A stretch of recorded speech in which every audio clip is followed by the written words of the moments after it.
김준석의 열혈 축구팬 여러분 안녕하십니까? 뜨거운 여름 그보다 더 뜨거운 축구 소식을 여러분을 찾아온 김준석입니다. 제가 오늘 방송을 시작하기 전에 정말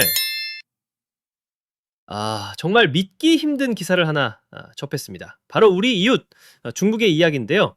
아, 현지 매체 슛 차이나를 비롯한 여러 언론에서 아주 기대감에 가득 찬 메시지를 내보내고 있다고 합니다. 뭐라고 하는지 아십니까? 제가 똑똑히 읽어드리겠습니다. 손흥민이 없는 한국 대표팀은 충분히 대적할 수 있는 상대다. 네? 뭐라고요? 푸아. 왜 여러분 제가 잘못 본 게 아닙니다. 정말입니다. 도대체 그 자신감은 어디서 나오는 겁니까? 2002년 이후 월드컵 본선 무대를 단 한 번도 밟아보지 못한 바로 그 팀에서요? 감독은 성적 부진으로 한밤중에 작별 인사도 없이 떠나야만 했던 바로 그 팀에서요? 좋습니다. 오늘 아주 재미있겠군요. 제 채널에 다시 오신 것을 진심으로 환영합니다. 오늘은 다른 이야기 다 접어두고 바로 이 문제를 정면으로 다뤄보겠습니다. 우리 이웃의 그 끝을 모르는 정신 승리와 허황된 망상을 오늘 저 김준석이 여러분과 함께 아주 전문적인 데이터와 뜨거운 심장으로 속 시원하게 박살내보도록 하겠습니다. 자, 우리가 한국 축구의 저력에 대해 이야기하기 전에 먼저 그들의 자신감의 근거라는 것을 한번 들여다보겠습니다. 그들은 그것을 정신승리라고 부를지 모르지만 제가 보기엔 명백한 현실 도피에 불과합니다. 그 현실이라는 게 과연 무엇일까요? 제가 정확한 숫자로 말씀드리겠습니다. 6번, 무려 6번입니다, 여러분. 2002년 한일 월드컵 이후 단 한 번도 월드컵 본선 무대를 밟아보지 못했습니다. 24년이라는 세월 동안 이어진 처참한 실패의 역사입니다. 어느 나라 축구계라도 고개를 들 수 없는 부끄러운 기록이죠. 그럼 바로 직전 북중미 월드컵 3차 예선 성적은 어땠습니까? 3승 7패. 중국 매체 스스로 도저히 받아들일 수 없는 수준이라고 표현할 정도로 참담했습니다. 이런 성적표를 가지고 대체 어떻게 한국을 상대로 자신감을 논할 수 있다는 말입니까? 이야기는 여기서 끝나지 않습니다. 이 비극의 절정, 가장 기가 막힌 건 뭔지 아십니까? 바로 이 모든 실패의 책임을 진 이반 코비치 감독의 마지막 모습입니다. 그는 월드컵 탈락이 확정되자마자 선수들과 작별 인사 한마디도 없이 새벽 2시비행기로 소리 소문 없이 떠나버렸습니다. 이게 팀을 이끄는 지도자의 책임감 있는 모습이라고 할 수 있겠습니까? 말 그대로 야반도주나 다름없었습니다. 그런데도 중국 매체들은 뭐라고 하는지 아십니까? 소호닷컴은 이렇게 주장합니다. 우리 선수들의 실력은 결코 부족하지 않았다. 우레이, 장광타이 같은 뛰어난 선수들을 감독이 제대로 활용하지 못했을 뿐이다. 그의 전술은 낡고 재미없었다. 정말입니까? 정말 선수들은 아무 문제가 없고 모든 것이 감독 한 사람의 잘못이었을까요? 과연 그 모든 책임이 감독 한 사람에게만 있었을까요? 좋습니다. 100번 양보해서 그들의 선수들이 정말 실력이 뛰어나다고 한번 믿어보죠. 중국 언론이 그렇게나 사랑하는 우레이, 장이닝, 장광타이 같은 선수들 말입니다. 분명 자국 리그에서는 최고의 기량을 뽐내는 선수들일 겁니다. 하지만 축구는 이름값으로 하는 것이 아닙니다. 국가의 명예를 짊어지고 14억 인구의 기대를 한 몸에 받으며 대표팀 유니폼을 입었을 때 반드시 이겨야만 하는 그 엄청난 압박감 속에서 그들은 과연 무엇을 보여줬습니까? 결정적인 순간마다 찬스를 놓치고 어이없는 실수로 무너지는 모습들을 우리는 너무나도 많이 봐오지 않았습니까? 저는 결코 선수 개개인을 비난하는 게 아닙니다. 오해하지 마십시오. 저는 그들의 프로페셔널리즘과 위기 상황에서의 정신력, 즉 본링에 대해 질문을 던지는 것입니다. 과연 이들이 중국 축구의 암흑기를 끝내고 미래를 짊어질 수 있는 그들이 말하는 바로 그 특급 선수들이 맞냐는 말입니다. 카메라를 보시는 시청자 여러분께서 직접 판단해 보시죠. 자, 이제 시선을 우리 대한민국으로 돌려보겠습니다. 중국은 아마 이렇게 생각하고 있을 겁니다. 드디어 한국의 핵심 선수들이 빠졌다. 우리의 캡틴 손흥민이 없고 천재 미드필더 이강인도 없다. 철벽 수비수 김민재 역시 이번에 오지 않는다.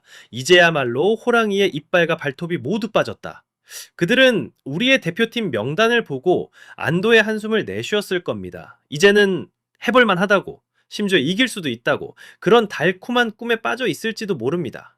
하지만 그들은 한 가지를 잊었습니다. 아니, 그들은 축구의 가장 근본적이고 중요한 가치를 완전히 놓치고 있습니다. 몇몇 슈퍼스타 선수들보다 훨씬 더 무섭고 훨씬 더 강력한 힘이 존재한다는 사실을 말입니다. 그것은 바로 자부심입니다. 가슴에 단 태극마크가 주는 그 뜨거운 자부심. 그리고 그 자부심을 증명하고 싶어하는 선수들의 불타는 투지를 그들은 완전히 잊어버린 것입니다. 그렇습니다. 중국이 놓치고 있는 것 바로 K리거들의 그 뜨거운 자부심과 투지입니다. 그들은 손흥민, 이강인 같은 유럽파 스타 선수 몇몇이 빠졌다고 해서 우리를 얕보고 있지만 그들은 지금 K리그라는 거대한 화산이 어떻게 불타오르고 있는지를 전혀 모르고 있습니다. 특히 생애 처음으로 꿈에 그리던 이 신성한 붉은 유니폼을 입고 그라운드를 밟게 될 7명의 새로운 태극 전사들을 잊었습니다. 변준수, 이승원, 이호재 같은 이 젊은 선수들의 불타는 눈빛을 그들은 상상이나 할 수 있을까요? 증명하고 싶은 선수들의 그 엄청난 갈증을 그들은 감히 이해할 수 있을까요? 여러분, 이건 B팀이 아닙니다. 2군 선수들이 아닙니다. 이건 굶주린 팀입니다. 이 명단에 있는 선수 한 명 한 명이 모두 소속팀에서는 최고의 에이스이자 스타입니다. 매주 K리그 무대에서 자신의 가치를 증명하기 위해 피와 땀을 흘리며 바로 이 영광스러운 순간만을 위해 싸워온 선수들입니다. 그들은 단순히 승점 3점을 위해 뛰지 않을 겁니다. 그들은 자신의 모든 것을, 자신의 축구 인생을 걸고 그라운드 위에서 모든 것을 불태울 것입니다. 자신이 이 자리에 있을 자격이 충분하다는 것을, 대한민국 축구가 결코 몇몇 스타에게만 의존하는 것이 아니라는 것을 증명하기 위해서 말입니다. 중국 언론이 J리그에서 4골을 넣고 있는 나상호 선수를 정계대상 1호로 꼽았다고요? 네, 좋은 분석입니다. 나상호 선수 물론 훌륭한 선수죠. 2년 만에 대표팀에 복귀한 만큼 보여주고 싶은 것도 많을 겁니다. 경기하는 거 당연합니다. 하지만 바로 그게 중국의 한계입니다. 그들은 나무 한 그루에만 집중하느라 그 뒤에 있는 거대한 숲 전체를 보지 못하고 있습니다. 지금 K리그에는 나상호 선수만큼, 아니 그 이상의 파괴력을 가진 선수들이 즐비하다는 사실을, 득점 선두를 달리는 공격수, 주원을 장악하는 미드필더, 번개 같은 돌파를 자랑하는 윙어들이 바로 이 순간을 위해 칼을 갈고 있다는 사실을 그들은 전혀 모르고 있습니다. 이것이 바로 대한민국 축구의 무서운 뎁스입니다. 우리의 힘은 결코 한두 명의 개인에게서 나오는 것이 아닙니다. 유소년 축구부터 프로리그, K리그에 이르기까지 체계적으로 쌓아올린 이 강력한 시스템 그 자체에서 나오는 것입니다. 이것이야말로 중국이 수십 년간 우리를 넘지 못했던 근본적인 차이입니다. 근카키, 자, 잠시 흥분을 가라앉히고 우리 모두 역사를 한번 되짚어 볼 필요가 있습니다. 아마 지금 중국의 젊은 축구 팬들은 이 단어를 잘 모르겠지만 그들의 아버지 그리고 할아버지 세대는 결코 잊지 못했을 겁니다. 수십 년간 중국 축구를 악몽처럼 따라다녔고 그들의 자존심을 짓밟았던 네 글자의 족쇄를 말입니다. 바로 공안증입니다. 여러분, 이것은 우리가 그들을 비하하기 위해 일방적으로 만든 말이 아닙니다. 중국 언론 스스로가 사용했던, 역사가 똑똑히 기록하고 있는 공식적인 의학 용어와도 같은 단어입니다. 대한민국 축구만 만나면 실력과 정신력 모든 면에서 속수무책으로 무너졌던 그들의 모습을 가장 정확하게 표현하는 말이죠. 그들은 손흥민이 없어서 해볼만 하다고 말하지만 역사는 우리에게 다른 진실을 말해주고 있습니다. 역사는 결코 거짓말을 하지 않습니다. 지금까지 얼마나 많았습니까? 소위 이진, B팀이라 불렸던 유럽파가 대거 빠지고 K리거 중심으로 구성된 우리 대표팀이 그들의 최정예 멤버로 구성된 1군을 상대로 경기 내내 압도적인 경기력을 펼치며 승리를 거둔 경기가 과연 한두 번이었습니까? 그럴 때마다 중국 축구는 절망에 빠졌고 공안증의 악몽은 더욱 깊어졌습니다. 그것은 결코 운이 아니었습니다. 어쩌다 한번 나오는 이변도 아니었습니다. 그것이 바로 클래스의 차이이며 누구도 부정할 수 없는 수준의 차이입니다. 그리고 그 클래스의 차이는 몇몇 스타 선수의 유무로 결코 좁혀질 수 있는 것이 아닙니다. 그렇습니다, 시청자 여러분. 이 모든 냉정한 현실과 뼈아픈 역사를 종합해 볼 때 우리는 누구도 부정할 수 없는 단 하나의 명백한 결론에 도달하게 됩니다. 문제의 본질은 손흥민 선수가 뛰느냐 안 뛰느냐가 아닙니다. 진짜 문제는 대한민국과 중국 두 나라 축구의 근본적인 클래스의 차이, 절대로 단기간에 좁힐 수 없는 바로 그 거대한 격차입니다.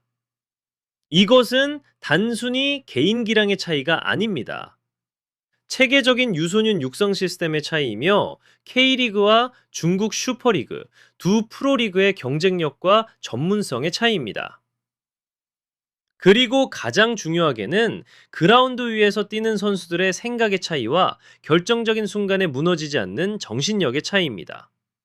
이 차이가 승패를 가르는 진짜 이유인 것입니다. 그렇습니다, 여러분. 이제 곧 다가올 7월 7일 용인 미르스타디움에서 펼쳐질 동아시안컵 1차전 한중전은 단순한 축구 경기 한 경기가 아닐 것입니다. 그것은 냉정한 현실이 허황된 망상을 마주하는 역사의 심판대가 될 것이며 그들의 모든 근거 없는 자신감, 모든 구차한 변명, 모든 달콤한 환상은 바로 그 푸른 그라운드 위에서 펼쳐질 우리의 실력 앞에서 산산조각 날 것입니다. 바로 이 순간을 위해 K리그 무대에서 매주 모든 것을 쏟아부었던 우리 선수들의 그 뜨거운 자부심이 어떻게 그들의 힘을 증명해 보일지 우리 모두 두 눈 크게 뜨고 함께 지켜봅시다. 저는 김준석이었고 저는 우리의 태극전사들을, 우리의 자랑스러운 K리거들을 굳게 믿습니다. 오늘 제 분석에 가슴이 뜨거워지셨다면 좋아요 버튼 꼭 눌러주시고 앞으로도 저와 함께 통쾌한 국뽕 분석을 함께하고 싶으시다면 채널 구독과 알림 설정도 잊지 말아 주십시오. 그리고 가장 중요한 것, 아래 댓글로 여러분이 예상하는 이번 한중전의 경기 스코어를 마음껏 남겨주십시오. 대한민국 축구의 저력을 전 세계에 함께 보여줍시다. 지금까지 시청해주셔서 진심으로 감사합니다. 다음 영상에서 더 통쾌한 소식으로 다시 뵙겠습니다.